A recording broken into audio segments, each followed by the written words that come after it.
What happens when a government loses control of its economy? Its people lose hope, and fear stops working. Right now, Iran is facing one of the most dangerous moments in its modern history. Cities are erupting, the internet is shut down, security forces are firing on civilians, and the country's supreme leader is issuing stark warnings to his own people. This isn't just another protest.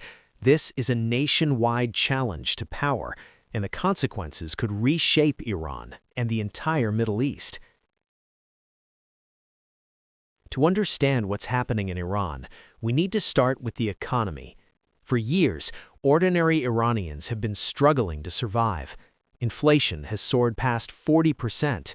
The Iranian rial has collapsed to record lows. Basic goods, food, fuel, medicine are becoming harder to afford every month. Wages haven't kept up, jobs are disappearing, and millions feel trapped in a system that offers no future. The breaking point came in late December. Market closures, especially in Tehran's historic Grand Bazaar, sent a powerful message. When the merchants shut down, it signaled that economic anger had reached the heart of the country. But what started as economic frustration quickly turned into something much bigger, because this wasn't just about prices anymore. It was about dignity, opportunity, and a political system many Iranians believe has failed them. What makes these protests different is how fast they exploded. Within days, demonstrations spread across all 31 provinces of Iran, from Tehran to Mashhad, from Isfahan to Shiraz, from religious strongholds to remote towns. Students, workers, shopkeepers, women, young people, entire communities took to the streets, and the slogans changed. People weren't just chanting about inflation or corruption, they were chanting against the system itself. Some protesters waved Iran's pre-1979 flag, a direct rejection of the Islamic Republic. Others shouted slogans aimed straight at the highest authority in the country. This was no longer a localized protest, it was a nationwide movement, unified by anger and fueled by years of silence. The state's response was swift and brutal. First came the internet blackout. Iran was effectively cut off from the world. Social media shut down, messaging apps blocked, foreign news inaccessible. This wasn't accidental. It was an attempt to control information and stop the protests from organizing. Then came the arrests. Thousands detained, including students, activists, and even minors.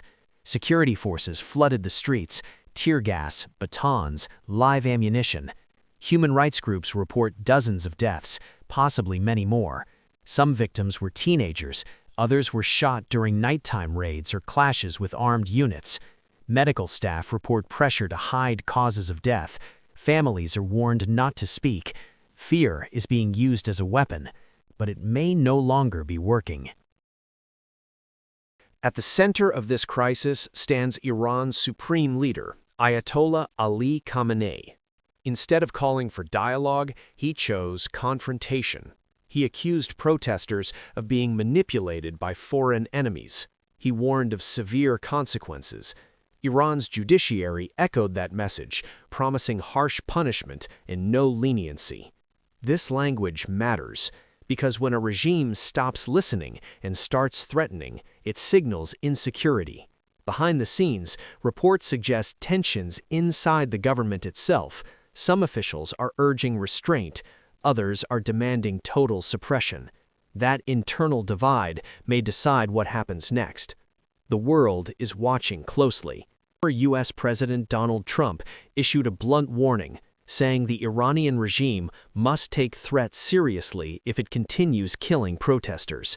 Retired U.S. General Jack Keane went further, calling this moment the regime's weakest point in decades. Iran's leadership responded by accusing the United States and Israel of fueling unrest. This international pressure creates a dangerous dynamic. On one hand, it brings global attention and support to protesters. On the other, it gives the regime justification to crack down harder in the name of national security. It's a political tightrope, and Iran is walking it under fire. One name resurfacing during these protests is Reza Pahlavi. the son of Iran's last Shah. Some demonstrators chant his name, not necessarily because they want a monarchy, but because he represents an alternative, a symbol of opposition to clerical rule. Still, analysts agree, there is no unified opposition leadership inside Iran right now. This movement is decentralized. Its power comes from the streets, not from a single figure. That makes it harder to crush, but also harder to guide.